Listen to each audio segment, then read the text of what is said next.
Hey, what's up? This is Todd Smith, and I'm back with another video. In this video, I want to talk about Behringer and what I think are the bad aspects of their gear right now. At least aspects that you need to look out for as a consumer and consider when you're going to purchase Behringer gear, especially if you're going to start purchasing multiple pieces. This will all come from my experiences, some mistakes I've made buying the gear myself, using it, and kind of having reflections on maybe I shouldn't have done this. And if I can help somebody else make the right purchase decision, for them, all the better. First and foremost, I think a really bad part of Behringer gear is that so many pieces you can't save.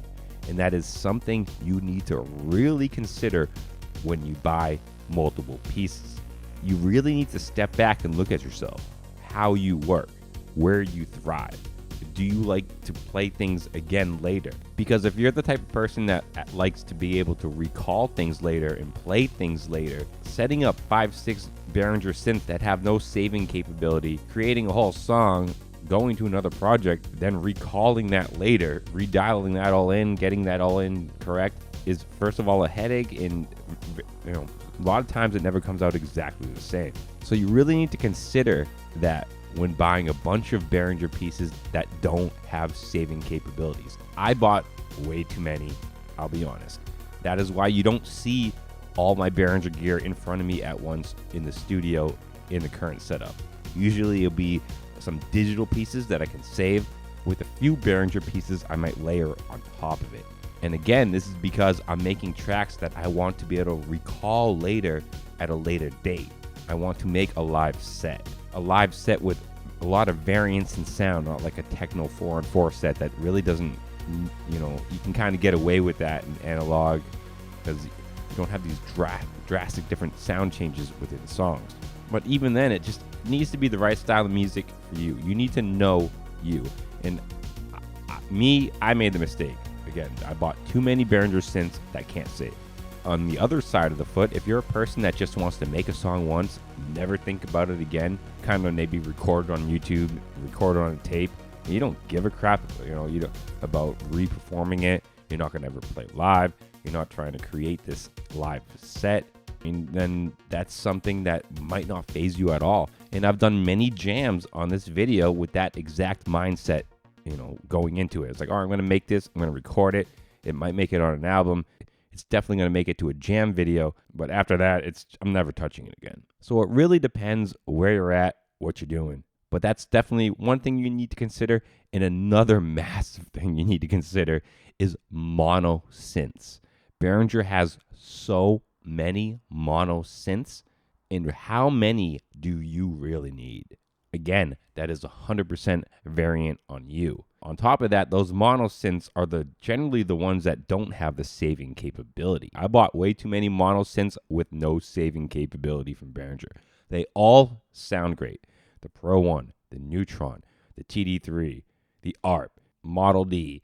All those things, they sound great on their own, but the reality is I just have too many of that style mono synth I can't save. I went too deep down that rabbit hole.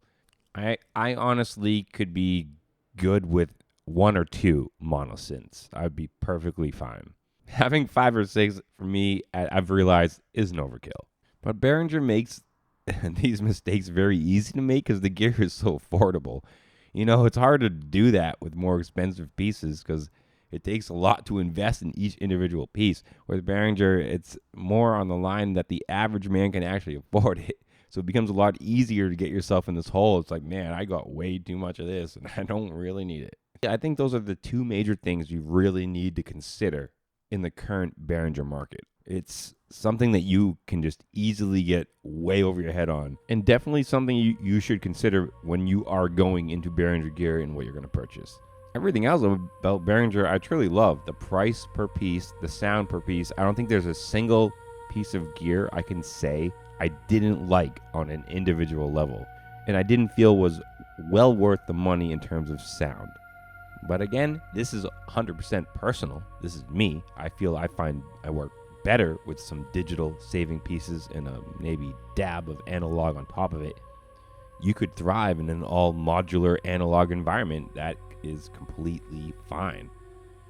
But the thing is, knowing that, is that your type of person? Actually, I would say that is the type of person that probably the mono synths without saving is good for, in terms of just bulking up on a bunch of them. If you're kind of more of that modular type guy who likes to patch and spend a lot of time redoing stuff, because you're going to definitely be doing that. I really hope my mistakes help you from, maybe not making some mistakes. As always, I love you guys. Thank you for the support. Stay positive, stay creative, support each other, and peace.